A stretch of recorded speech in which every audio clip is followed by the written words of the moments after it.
Well, hey everyone. My name is Joseph Puneker. I'm a senior at Eastview High School.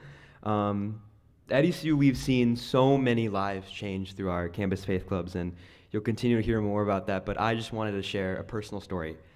So going back to freshman year, I was a bit of a confused ninth grader, just trying to make my way through each day. Our school's faith club wasn't that big at the time, and I honestly didn't attend too much. First quarter, I had a gym class where I didn't know too many people. And one day when we were running laps with heartbeat monitors attached, which, like, side note, is an activity straight from the devil. But I started talking to this one guy who I've only had brief interactions with up until this point. And I discovered that as the conversation went on, I felt the Lord continue to prompt me to just ask deeper and deeper questions and to really press into this guy. And I found out that this fellow freshman had an alcohol addiction, and already a month into the school year had blacked out twice and had to go to the hospital. You know, as a kid who grew up in a relatively sheltered Christian home, like, this was crazy to me. This blew my mind.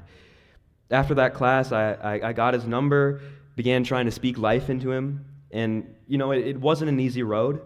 It took a lot of effort to never give up on this kid, continuously reaching out.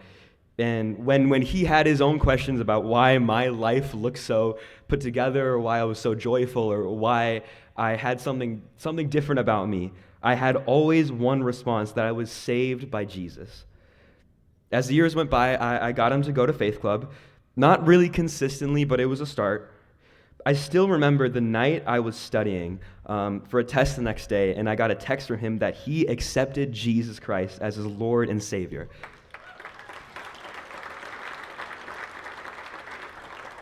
And I was so overjoyed, I couldn't stop texting him and a bunch of other people that I might not have gotten a good grade on that test. Sorry, parents. But I think it was worth it. He began going to Faith Club more and had meaningful interactions with other believers. As the years went on, I began to see him be discipled. As he kept going to Faith Club, I remember the times he was able to talk to Doug, the former area director, whenever he came by, or the smile on his face whenever he was able to eat a donut that CFC helped provide. And now that seeing him as such a strong believer, such a leader in his faith to his family and friends around him, it is such a joy. Eastview CFC now sits at about 100 members, with each individual having experienced that same story of life change, or has the potential this year, thanks to the support that campus faith clubs and you all in this room have given us.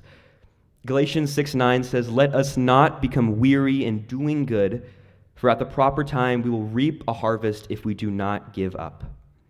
God has already blessed every faith club represented here so much, but we also have the faith that he can do so much more. I have so much assurance that even when I leave next year and go off to college and whatever God has for me then, that God will continue to move, CFC will continue to grow, and lives will continue to be changed. Thank you.